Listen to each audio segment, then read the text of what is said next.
Find the median in a question like number 13. So we are given the intervals, we are given the frequencies. Okay, so to find the area of the under the curve in the histogram, we need to take the frequency times the width. In this question it was 2, so everything gets doubled, and you sum those up. So you sum the frequency times the width, that's the area in the histogram. If you cut that in half, that's where the middle lies. Okay, that's the median. The median lies in the middle, that's what it means.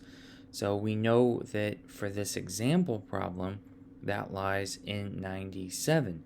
Okay, but where does the point 97 occur? Well, over here, I did the sums, so the sum of the width, so 6 plus 12 plus 24 plus 34 is 76, okay, and then the next one would be 118. So the sum of these points is 118. So I know that 97 is after this and somewhere in here. So that means it must lie between 49.5 and 51.5. But it isn't exactly in half, okay? It lies somewhere in there, but where? That's where the example problem tells us to make this formula.